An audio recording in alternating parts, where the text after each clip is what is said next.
Bonjour à tous, nous sommes aujourd'hui le 11 octobre 2019 et il y a exactement 3 jours, entre le 8 et le 9 octobre, donc a eu lieu Yom Kippour, grande fête juive, probablement la plus sainte et la plus respectée de toutes les fêtes juives. Yom HaKippourim en réalité, qui veut dire jour des propitiations. C'est un jour de grande repentance nationale, du moins pour ceux qui pratiquent le judaïsme. C'est un jour de pardon. D'ailleurs, Yom Kippour, ça veut dire en fait jour du grand pardon. Cette fête a donc lieu le 10e jour du mois de Tishri. Tishri qui est donc le premier mois de l'année civile, selon le calendrier hébraïque, et qui est en même temps le 7e mois de l'année ecclésiastique, donc de l'année religieuse, toujours d'après le calendrier hébraïque. Le mot Tishri a une origine akkadienne, c'est-à-dire provient d'une ancienne langue sémitique. Tishri, ça veut dire commencement.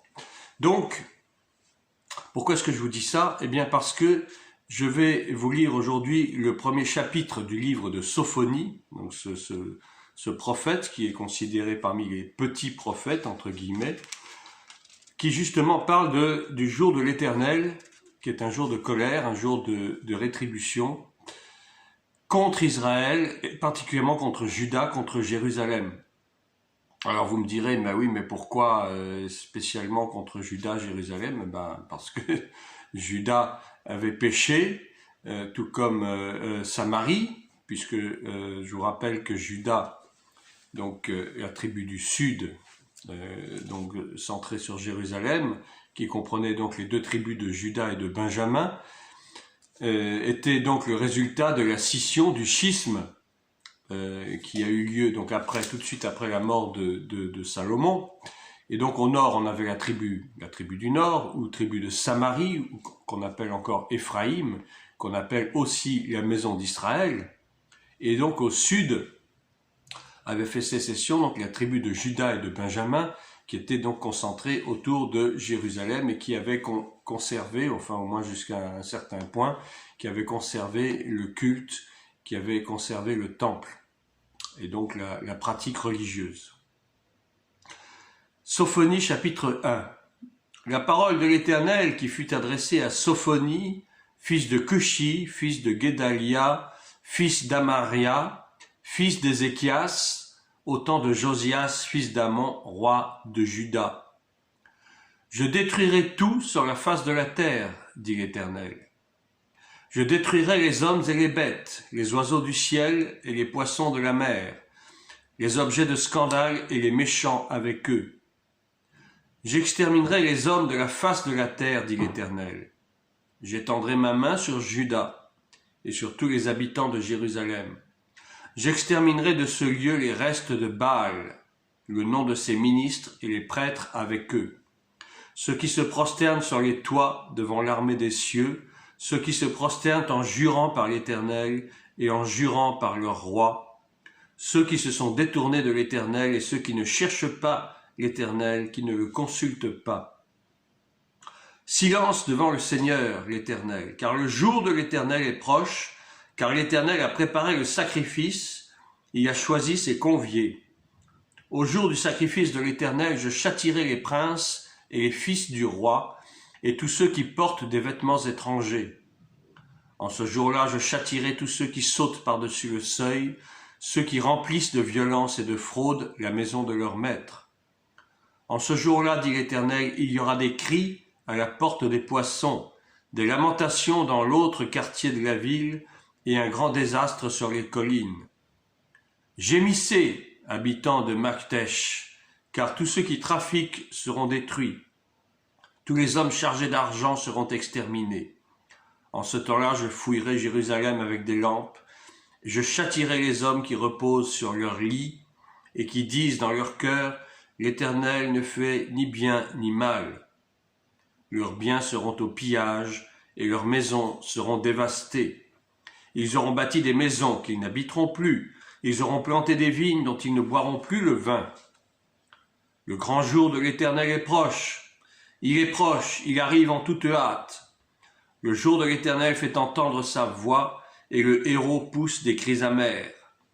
Ce jour est un jour de fureur, un jour de détresse et d'angoisse, un jour de ravage et de destruction, un jour de ténèbres et d'obscurité, un jour de nuées et de brouillard, un jour où retentiront la trompette et les cris de guerre contre les villes fortes et les tours élevées.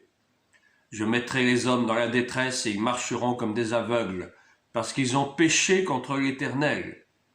Je répandrai leur sang comme de la poussière et leur chair comme de l'ordure. Ni leur argent, ni leur or ne pourront les délivrer au jour de la fureur de l'Éternel. Par le feu de sa jalousie, tout le pays sera consumé, car il détruira soudain tous les habitants du pays. J'arrête là la lecture, c'était donc le premier chapitre du livre de Sophonie, menace contre Juda et Jérusalem, le jour de l'Éternel. Alors, pourquoi est-ce que j'ai parlé en préambule de Yom Kippour? Bien sûr, c'est une fête qui est attribuée, qui est pratiquée par les Juifs, mais ça doit nous interpeller, nous, en tant qu'Église, en tant que corps de Christ, en tant qu'héritier d'Israël, héritier par la Torah, héritier par la parole, parce que nous sommes héritiers d'Abraham, nous sommes des enfants d'Abraham. Nous n'avons pas remplacé Israël, ça je l'ai dit maintes et maintes fois dans plusieurs précédentes vidéos, nous n'avons pas et nous ne remplacerons jamais Israël. Israël est le choix de Dieu, Israël est le peuple de Dieu, quel que soit ce que fait Israël, quel que soit ce que font les politiciens ou les francs-maçons, tout ce que vous voulez, Israël reste la terre et le peuple élu de Dieu. Quoi qu'il arrive, quoi qu'il advienne, l'Éternel aura toujours sa main sur Israël et sur Jérusalem. Et nous ne pouvons que nous en réjouir, parce que c'est grâce à Israël que nous avons connu Christ. C'est grâce à Israël que nous avons connu la loi. C'est grâce à Israël que nous connaissons aujourd'hui la parole de Dieu. Donc, cessons de dire oui, Israël, ils sont ceci, ils sont cela, les Juifs ne sont pas Juifs, ce sont des faux Juifs, etc. Il y a des faux Juifs comme il y a des faux chrétiens. Et de toute façon, personne n'est parfait sur cette terre. Il n'empêche que, même s'ils sont faux, même s'ils font ceci, cela, même s'ils ne font pas, il reste le peuple élu. Et nous n'y pouvons rien, et nous ne pouvons rien faire contre, ni rien dire contre. Dieu a dit à Abraham, je bénirai ceux qui te béniront, et je maudirai ceux qui te maudiront. Donc, continuons à bénir Israël, continuons à bénir Jérusalem, continuons à aimer le peuple juif, quoi qu'il fasse. Et nous-mêmes, chrétiens, nous ne sommes pas parfaits, loin s'en faut. Et l'Église, et c'est là où je voudrais en venir à propos de cette fête de Yom Kippourim, l'Église ferait bien de prendre bonne note de cette fête de repentance. Parce que l'Église n'aime pas se repentir. L'Église de Dieu n'aime pas se repentir. Les chrétiens n'aiment pas se repentir. Les chrétiens préfèrent continuer à vivre dans leur péché, dans leur malédiction. Les chrétiens aiment bien se justifier, s'auto-justifier, parce que nous sommes sauvés par la grâce et par la foi, alors nous ne pouvons plus perdre notre salut. Qu'est-ce que j'ai entendu des milliers de fois, cette phrase stupide qui vient de gens ignorants, qui ne connaissent rien à la parole de Dieu. Une fois sauvé, toujours sauvé. C'est faux, c'est faux, c'est faux. Et je le redis, c'est complètement faux. Le salut peut se perdre à tout instant. C'est très simple. Nous avons été sauvés, certes, mais nous devons continuer à travailler pour garder, pour conserver notre salut. Il est évident qu'un chrétien qui est né de nouveau et qui retombe dans le péché et qui se complaît dans le péché ne sera plus sauvé. Je ne sais pas en quelle langue il faut que je le dise. Je ne comprends pas, moi, ces chrétiens qui viennent dans des commentaires en disant « Oui, c'est idiot ce que vous dites, c'est faux ce que vous dites, le salut est acquis une fois pour toutes. » Eh bien non, une fois de plus, je vous dis non, le salut n'est pas acquis une fois pour toutes, ce serait bien trop facile. Le salut peut se perdre à tout moment. Et je parle de cette fête de Yom Kippour, et je dis que l'Église a besoin aussi de faire son Yom Kippour. L'Église a besoin de se repentir, parce que l'Église ne marche pas selon les voies de l'Éternel. L'Église n'est plus conduite par le Saint-Esprit. L'Église fait des programmes, l'Église fait des cultes qui se ressemblent tous. Alors on a premièrement la louange, ensuite on a les annonces, ensuite on a ceci, après on a cela, après on a le message, après on a la prière, après on a les offrandes et les dîmes.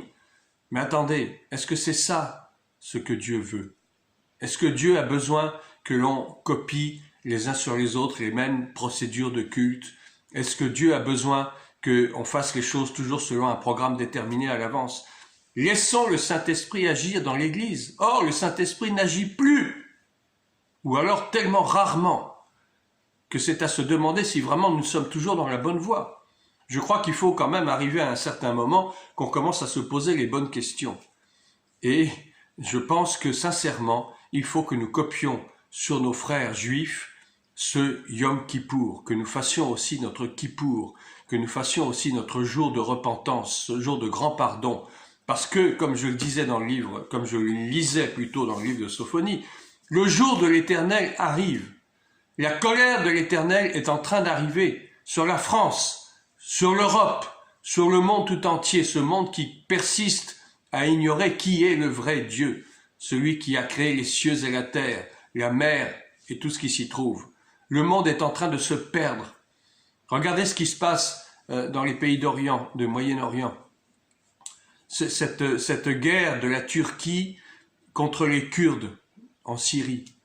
Mais ça, c'est la porte ouverte à la guerre de Gog et Magog. C'est la guerre de Gog et Magog qui est en train de commencer d'une façon subreptice, peut-être d'une façon dont on ne se rend pas vraiment compte des portées, de la portée, mais les choses sont en train d'arriver petit à petit. Les prophéties sont en train de s'accomplir petit à petit. Comment est-ce que l'armée américaine a pu avoir, plutôt le président américain Trump a pu avoir cette idée saugrenue de retirer ses troupes de la Syrie? On dira oui, c'est quelques centaines de militaires, c'est pas grand-chose. N'empêche que le fait que les États-Unis commencent à se retirer, c'est déjà un signe. Ça prouve que les choses sont en train de se mettre doucement en place pour attaquer Israël. Parce que Israël est le point névralgique. Israël est le centre, j'allais dire, de cette haine concentrée dans les pays du Moyen-Orient et dans les pays de l'Occident aussi. Israël fait l'objet d'une haine généralisée. Israël fait l'objet d'un mépris total des autorités, que ce soit en France, que ce soit en Europe en général, et aussi à l'ONU, bien entendu. Hein, qu'est-ce que l'ONU veut? L'ONU veut créer un État palestinien, mais la Palestine, la terre d'Israël n'a jamais appartenu à qui que ce soit d'autre qu'à Israël lui-même. Alors cessons cela, cessons ces polémiques stériles. Nous sommes en train de vivre des grands moments du point de vue historique. Nous sommes en train de vivre ce que la Bible nous enseigne déjà depuis des centaines de siècles, c'est-à-dire qu'il y a toute une concentration des nations du Moyen-Orient, et qui seront d'ailleurs dirigées ensuite par la Russie et aussi par la Chine, pour attaquer Israël, pour essayer de vaincre Israël. Mais ce qu'ils ne savent pas, c'est qu'ils ne réussiront pas dans leurs entreprises et Dieu les détruira. N'empêche que, pour revenir à cette fête de Yom Kippour, et c'est l'objet de mon intervention d'aujourd'hui, ayons à cœur de nous repentir devant Dieu, de nous repentir de notre haine, de notre antisémitisme, de nous repentir de nos péchés. Il n'y a pas de petits péchés, de grands péchés, tout est péché. Un péché, c'est ce qui déplaît à Dieu parce que nous ratons le but que Dieu nous a donné. Nous vivons dans la désobéissance, nous vivons dans la rébellion d'une façon ou d'une autre, et nous devons nous repentir. L'Église doit se repentir. Église, je te dis aujourd'hui, tu dois te repentir, tu dois faire ton Yom Kippour. Quelle que soit la date, on s'en fiche de la date, c'est pas la date qui compte. Le fait est, c'est que l'Église doit se repentir, c'est-à-dire que tous les chrétiens doivent se repentir, doivent faire amende honorable. Les pasteurs, les apôtres, les évangélistes, les serviteurs de Dieu, tout le monde, depuis le plus grand jusqu'au plus petit, nous devons faire notre Yom Kippour. Nous devons nous repentir devant Dieu, d'avoir négligé sa parole, de faire les choses selon notre propre chair et non pas guidés par le Saint-Esprit.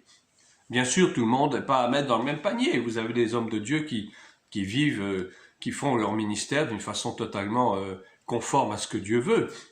Je ne généralise pas, mais à 80%, voire 90%, l'Église est dans le faux. L'Église fait fausse route et l'Église doit absolument revenir dans les chemins que l'Éternel lui a tracés. Le corps de Christ ne peut pas continuer à se pervertir de cette façon-là. Et il revient à chacun de nous, en tant que membre de ce corps, de faire aussi notre Yom Kippour, d'apprendre à nous repentir d'une façon sincère, d'une façon honnête, de nous examiner nous-mêmes pour voir qu'est-ce qui va pas. Qu'est-ce qui va pas dans nos vies pour que l'Église n'avance pas? Qu'est-ce qui va pas dans nos vies pour que le monde aille de travers? Bien sûr que les choses sont en train de se mettre en place parce que les prophéties doivent s'accomplir. Mais nous, sommes-nous prêts? Sommes-nous prêts à accepter ces choses? Sommes-nous prêts surtout à subir ces choses? Parce que de toute façon, qu'on le veuille ou non, nous serons obligés de le subir d'une certaine manière. On ne peut pas lutter contre les prophéties bibliques. On ne peut pas demander à Dieu de ne pas faire en sorte que les prophéties s'accomplissent. Ça n'a pas de sens. Elles s'accompliront. Mais nous, est-ce que nous sommes prêts à accueillir le roi des rois, le Seigneur des seigneurs, celui qui doit venir, celui qui doit sauver le monde de la malédiction? Est-ce que nous sommes prêts? Sincèrement, repentons-nous, demandons pardon au Seigneur et vivons de façon à attendre le meilleur pour nous, c'est-à-dire celui qui doit venir nous enlever au jour de la trompette. Beaucoup ne croient pas à l'enlèvement de l'Église, c'est leur problème. Moi j'y crois, beaucoup de chrétiens y croient parce que c'est biblique. C'est fondé sur la parole de Dieu, vous n'avez qu'à lire dans Thessaloniciens, dans Corinthiens, tout est dit. Maintenant, ceux qui veulent croire à ce qu'ils veulent, qui n'est pas de la parole de Dieu, allez-y, croyez à ce que vous voulez, ça n'a aucune importance. Moi, ça m'est égal. Ce que je dis, c'est parce que je sais qu'il y a des chrétiens qui ne croient pas à l'enlèvement, il y en a qui ne croient pas au retour de Christ, il y en a qui ne croient pas à tout ce que vous voudrez, qui est d'ordre biblique, mais ça m'est égal. Moi, mon travail, c'est de vous annoncer la vérité selon ce que la Bible dit, non pas selon ma propre chair. Je ne suis rien devant Dieu, je ne suis qu'un instrument, je ne suis qu'un serviteur parmi des milliers d'autres. Je n'ai rien de plus ni rien de moins que quelqu'un d'autre. Simplement, je fais mon travail, je fais le travail que Dieu m'a demandé de faire, que cela vous plaise ou non. Soyez bénis et prions pour Israël, prions pour nos frères juifs, prions pour que le Seigneur revienne bientôt, Maranatha.